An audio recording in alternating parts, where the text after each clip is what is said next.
Yes guys, what's going on my Crack channel and welcome to episode number 38 of our EAFC 26 Green Mode here with Coventry City. And after a bit of an up and down episode number 37, we do start this episode with a really tough game, top of the league, away from home against Southampton, obviously playing our strongest side in this one.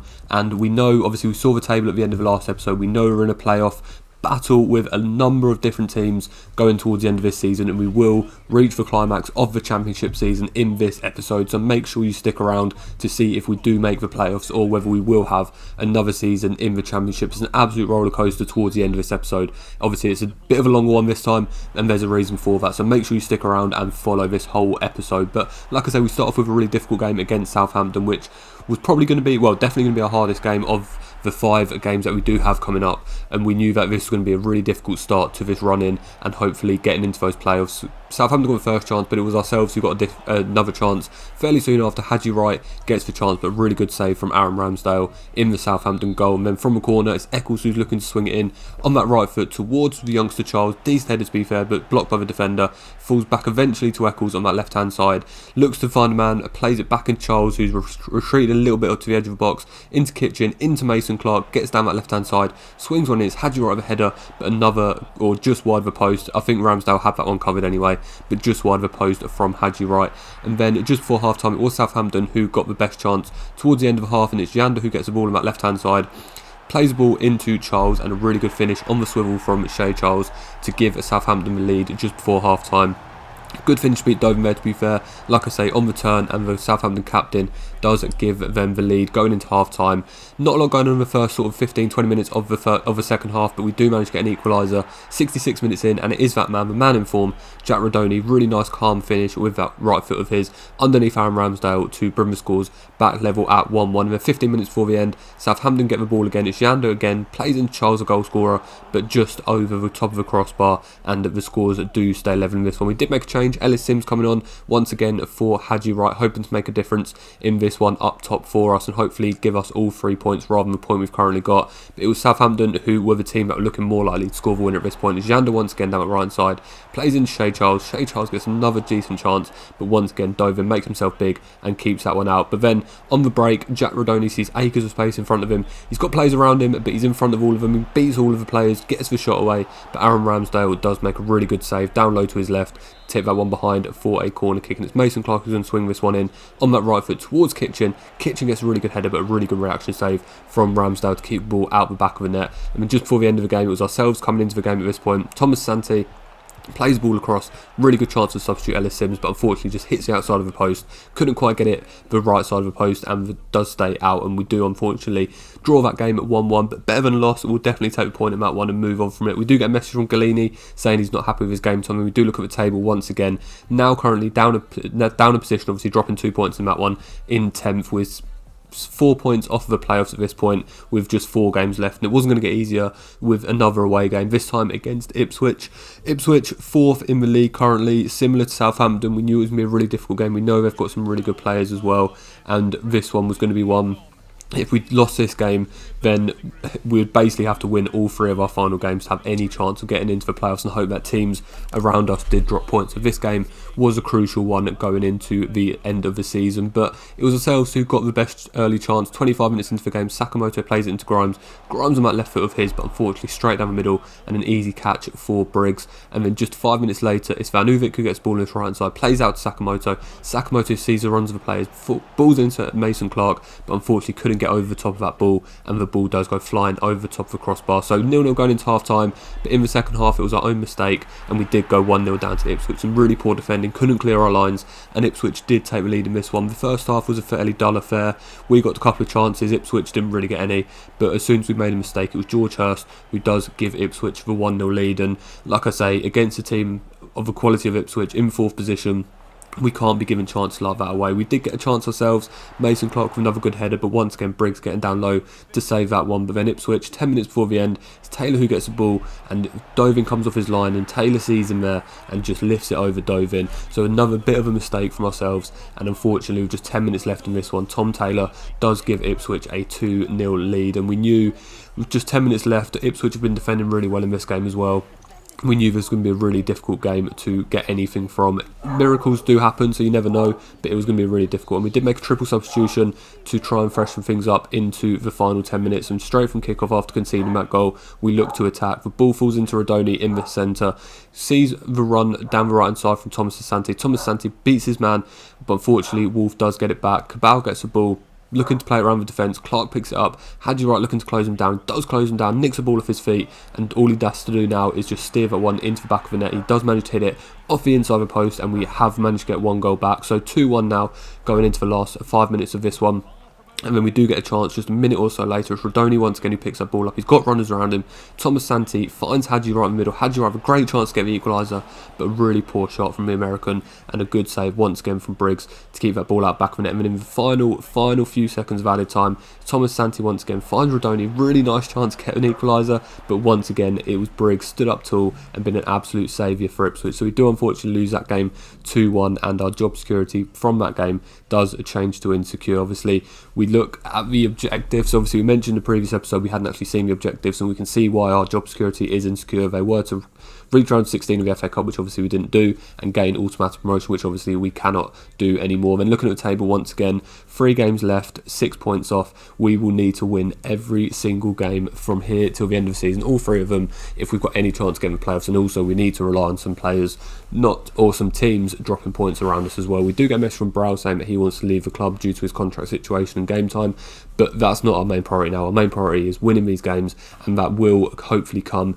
in our first of the final 3 games at home this time at the CBS Arena, and we are against Watford, another decent team to be fair, not quite on the level of Southampton and Ipswich, but another decent team, some good players in there. So we knew this one was going to be another difficult game for us, but hopefully we could continue, or start a winning run should I say, and hopefully we can really start pushing for those playoff positions. But if Watford do get the best early chance, Doomby with a decent shot, but a good leg out from Dovin to push on behind for a corner kick, and then the resulting corner, Imran Loser, who's going to play this ball in, is towards that man who had the shot earlier. Doumbia gets a header, but a good save from Dovin to tip that ball over top of the crossbar and keep the ball out the back of the net. And we did get our first chance of the game. Rodoni down his right hand side, he can see the run in the middle from Hadji Wright. Hadji Wright picks the ball up, plays into Mason Clark. Mason Clark gets it before the defender, but unfortunately off balance, couldn't quite steer that ball on target, and it does go well wide of the post. But we started to come into this game then. Thomas Santi with a decent chance, but a good save from the goalkeeper to keep that one out. A difficult angle to be fair from Thomas Santi, but a good shot from him to get it on target, but a good save from the goalkeeper. Rodoni's going to swing this corner in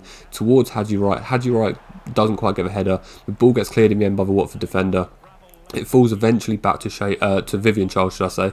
Mason Clark picks the ball up, plays it into Rodoni. He's got space in there, gets the shot away, and a good finish from that bottom corner once again from Jack Rodoni. Continues his great form, and he does give us the lead in 25 minutes into this game. And hopefully this is one we can hang on to. We've still got a long way to go, but hopefully we can either build on it or hang on to it and come away with all 3 points. But Watford didn't take long to get them back into the game. Imran Lose with a good shot, but unfortunately for him, it just hits the inside of a post and goes behind for a goal kick.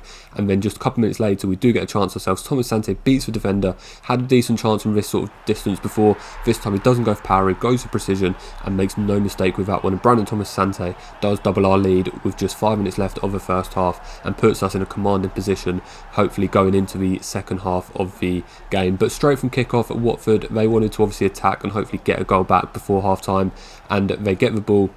Doumbia with the ball holds off a couple of defenders with his strength. No player able to tackle him. Some really poor defending from us, to be fair. Plays into Kayembe. Kayembe beats his man and gets the shot away, and a finish from Kayembe. Really poor defending, to be fair, from us, especially with Doumbia just coming through and just walking through us. And a good finish from Kayembe to get a goal back from Watford. And they did get a chance to get the equaliser just before half time.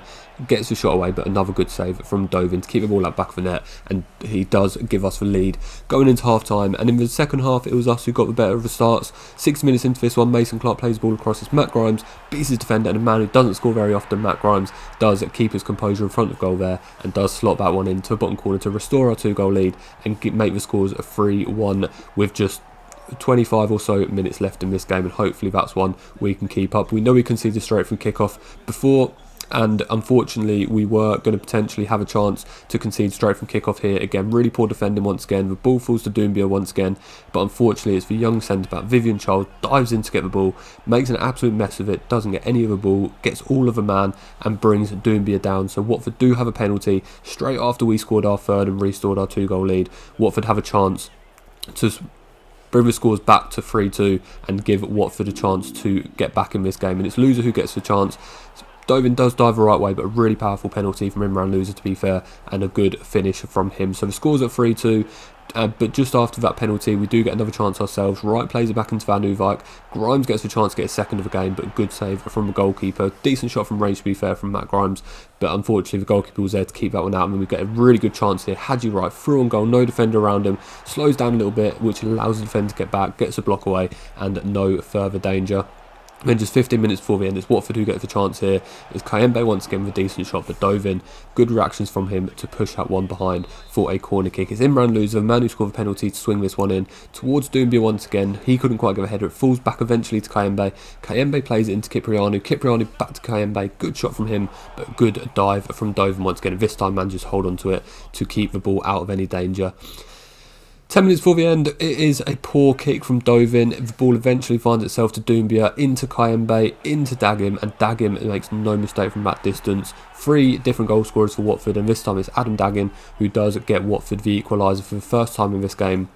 And unfortunately, we have thrown this one away. We were 2-0 up at one point, we were 3-1 up at one point, and we have absolutely thrown this game away. We'll still keep attacking, trying to get the winner in the end. A good shot there from Rossier, but unfortunately a good save from the goalkeeper. And from resulting corner, Mason Clark swings it in towards the captain Kitchen. Really good header, to be fair, but really good reaction save from the goalkeeper to push it out for another corner. It's Mason Clark once again who's going to swing this in with his right foot. This time towards Kitchen once again. The goalkeeper manages to get there this time and punch the ball out the back of the net for another corner kick. Mason Clark, as always, swings this one back in. This time it's towards the youngster Vivian Charles, and the youngster gets the winner for us. 2 minutes before the end of the game, a really good header into that bottom corner. The Coventry boy through and through, come for our youth academy, obviously not with us before we came to the club, but through the youth academy, and he does get the goal, which looks like it's going to win us this game at 4-3. An absolutely wild game so far, and the ball does go up. The referee blows his whistle, and we do manage to get the win. So an absolutely wild game, but there's no doubt at all we deserve to win that game. We had majority of the chances. It was just poor defending ultimately that threw that game away for us, but luckily for us, we had to rely on the big man, the youngster Vivian Charles, with his header from a corner. It's just his second goal of the season, and we do manage to walk away with all 3 points, and that's the sort of fighting spirit we need going into these final couple of games, looking to get into those playoff positions, and our job security changes to okay based on that one result. But we do accept a couple of offers from Celtic and Al Qadisa for Brow, so we'll see what happens with him. Obviously he's not going to renew his contract, so we were happy to let him go, and we did go into the penultimate game of the season. We are away from home, and it is against bottom of the league Reading, which, although away from home, we should hopefully win this game. If we can show the fighting spirit we showed at the end there against Watford, there's no doubt we should win this game. It's not even Reading, it's against QPR. My mistake, it's not even bottom of the league. Against QPR away from home, bit of a more difficult game than Reading, but we got the first chance of the game. Short throw-in from Thomas Sante back into Matt Grimes. Obviously scored in the last game. Plays it into the right back Van Uwijk, plays onto his left foot. Good shot from him, but a good save from the QPR goalkeeper to keep that ball out of the back of the net. We're already half an hour in this game. It wasn't the most exciting game, or most exciting start to the game, should I say, ever, but it was ourselves who got another good chance here from resulting corner. Thomas Santos with a good shot, but a good save from the goalkeeper for QPR once again to push that ball behind for a corner kick. This time Radoni's going to swing this one in, plays it towards Kitchen. Kitchen gets a good header, plays it into Charles, but unfortunately this time Charles couldn't quite steer that one on target, or it bent to the back of the net, and the ball did go out for a goal kick. So 0-0 at this stage, but just before half time, Thomas Sante, really good chance for him, good shot across the goalkeeper, difficult angle to be fair, but a good save from Nardi in the QPR goal. And then the QPR got their first chance really of the game just a couple of minutes before half time. Really good shot to be fair from Saito, but just whistles the post and goes wide. So 0-0 going into half time. Not the most exciting first half ever, but it was a QPR who came out the strongest in the second half. A good shot there, but a really good reach from Dovin to keep that one out the back of the net. The corner's going to come in from Alaru. He's got a man short, he decides to play it in towards Hendry. Good header from him. Looks like it was going in, but just wide of a post from Hendry. So scores do stay at 0-0, and we get a chance ourselves. Thomas Sante beats the defender really well. Looked to swing the ball in. Mason Clark the header and directed. The goalkeeper couldn't reach it, and a really good header from Mason Clark to give us a 1-0 lead. Like I say, not the most exciting game, so we knew that just getting that first goal could potentially give us the win in this one, because there wasn't much action outside of that so far in this game. But we did make a mistake ourselves, and a good shot from the attacker, but luckily for us it didn't hit the back of the net. And then just 15 minutes before the end, we got another chance ourselves. Mason Clark this time beats the defender, sees the man in the middle. It's Haji Wright. No danger of him missing that one and steers the header into the back of the net. So 2 goals for us, both headers. Hadji Wright gets one, Ephraim Mason-Clark gets one, and we do have a 2-0 lead going towards the end of this game. 10 minutes left in this one. Hadji Wright beats the defenders, finds acres of space, sees the chance to open the shot up, gets the shot away, but a good save from a keeper to tip it behind for a corner kick. It's Rodoni who's going to swing this one in. Surprised that he hasn't scored in this game. Obviously he is the man in form at the minute. Plays it short to Sakamoto, who's just come on as a substitute, gets the shot away, but a good save once again from Nardi to keep that one out of danger. And then just before the end of the game, it is QPR who do get a chance, get a consolation goal. It's Morgan who gets a good shot, but a good save from Dovin once again. And then we do, on the break, get a chance ourselves. Thomas Sante uses Sakamoto pace down the left hand side into Hadji Wright. Good shot from him, but a good point blank range save from Nardi to keep the ball out of the back of the net. Eccles is going to swing this one in, hopefully to close out the game. Plays it short this time to Rodoni.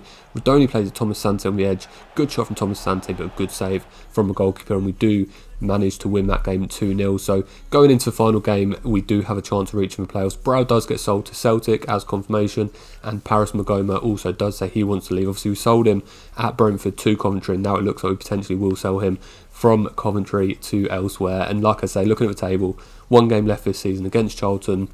We are currently 2 points off of the 6th place position in Swansea, but Norwich and Sheffield United both ahead of us as well. We know it's going to be a tough task. We do have to win, and we do have to hope all 3 of those teams drop points as well. But stranger things have happened, so all we can do now is focus on ourselves. If we can get the win, then it will give us an opportunity. So hopefully we'll see what happens. We are at home at the CBS Arena. We've got the fans behind us, and it is against Charlton. We're about 15th from the table currently, so it's a game we definitely should be winning, and hopefully nothing will go wrong in this one. We're playing our strongest team, obviously, wanting to reach those playoffs, and let's see how this game plays out. An absolute party atmosphere up in Coventry, as you would expect, obviously being the last game of the season, and hopefully we can come away with all 3 points and get the win in this one. And it was going to be Charlton who do kick this one off from right to left at the CBS Arena to kick off the final game of the season, of this championship season. Our first season obviously with Coventry, not even a full season, half a season with Coventry, and hopefully we can get the win. It's Kelman who gets the chance early on, and Kelman does give Charlton the unexpected lead. A really nice finish from the American with his left foot, to be fair. Really nice finish past Dovin, and does give Charlton an unexpected 1-0 lead in this one. So after the worst possible start in this game, and it's Charlton, to be fair, they came out really strong in this game. Just 27 minutes in, they do manage to get their 2nd goal of the game. And this has gone completely against the script. It is Harvey Nibbs who does get the goal for them to give Charlton the 2-0 lead, and we will have to come back from an absolute terrible position in this one to get anything out of this game. Charlton again, they're attacking, another really good chance, this time Harvey Nibbs once again, but a good save from Dovin to keep that one out. But we do get our first chance really of the game just before half time. It's Hadji Wright who picks the ball up, gets the shot away on his left foot, but a good save from Kaminsky in the Charlton goal to keep the ball up back from it and keep the scores at 2-0. And then just before half time, at the time, we do get another chance. Mason Clark plays it back into Rodoni. Rodoni with a chance, gets a good shot, but unfortunately just wide of the post, and we do go into half time 2-0 down. So a massive second half for us in this one. We don't know what the scores are elsewhere, so we do just need to focus on ourselves. And it's Hadji Wright once again who gets a good chance, but Kaminsky seems to be in the form of his life. Another good save from him to keep the ball out the back of the net. And from resulting corner, Charles who gets header, eventually falls towards right, but can't get anything on it, and Kaminsky holds on to that one. Charlton was still attacking though, they're 2-0 up, but still attacking. It's Kelman who gets a chance to get his 2nd of the game, but a good save from Dovin once again to keep the scores at 2-0. Then from resulting corner, it is going to be Connor Coventry who swings this one in towards the goal scorer Harvey Nibbs. It falls out eventually to Mason Clark, who wins the header. Thomas Asante picks the ball up, loses the ball to Apter on the edge of the box. Apter's got options around him, he does just go for the middle, gets the shot away, but a good low save from Dovin to push it on behind for a corner kick for Charlton, and luckily that didn't get to anything else. We do make a couple of changes. Sims and Virunga Sakamoto coming on in this one. Hadji Wright's had a few opportunities in this one, but hasn't quite got his goal scoring boots on in this one, so we did want to make a change with Ellis Sims, and hopefully he can get us back into this game. But unfortunately it was Kaminsky who was continuing to keep the ball out back on it, but Sims does get his first chance of the game through on goal.